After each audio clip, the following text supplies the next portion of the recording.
polluted. We all know that. All the oil, everything that goes from the port of Houston goes to the bottom of it, and all this right here is part of it, okay? Over here to the left, this is also part of the dredge site. The port of Houston used to lease this property to the city of Galena Park for $1 a year, okay? It was like that for 30, 40 years.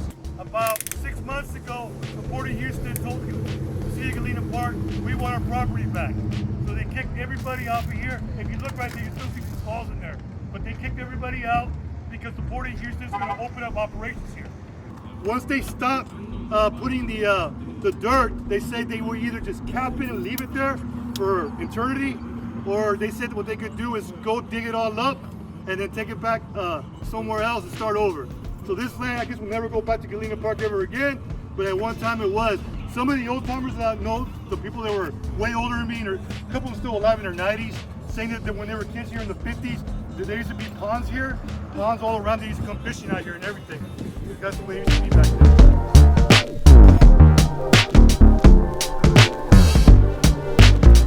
So I actually went ghost hunting back when I was in college, and I caught a lot of interesting stuff. But there's some good ghost stories in Galena Park that I'll show you when we get over there. My daughter used to go to Head Start here. Some of the teachers said sometimes, you know how they have rockers there for the kids to kind of like put them to sleep. They said that a couple of times they seen an old nurse just sitting there rocking back and forth, and then she would disappear.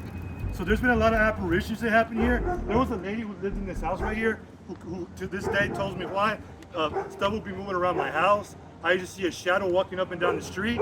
The story about this is back during World War II, and the shipyards were here at the port of Houston. Supposedly, a lot of wounded soldiers will come through here, and actually they'll bring them to the hospital here in Galena Park.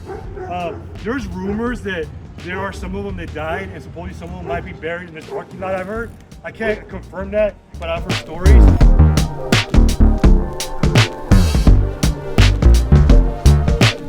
Okay, this area, Houston Refineries, okay?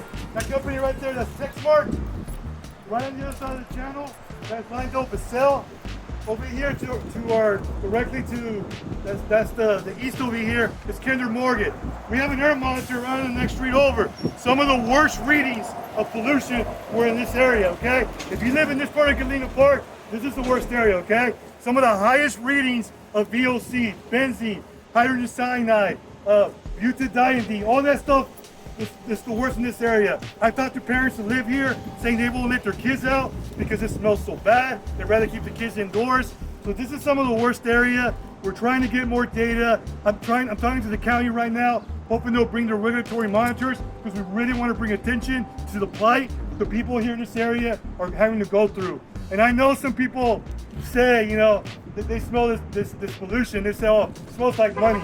You know, the workers and the owners say that. But I always say, this is our community. I live here. Some of you guys live here, and we have to put up with this on a daily basis. I walk my dog at 3 in the morning sometimes, and the chemical smells so strong because people are asleep, they don't smell it, but that doesn't mean it's not happening. So just bringing attention to that, guys, where they're getting ready to build a jet fuel company right down the street from here, over on the other side of Kinder Morgan. They're gonna recycle plastic, turn it into jet fuel, and they're getting ready to do that here in the next year and a half. And we're trying to organize the people here so they can know what's coming their way.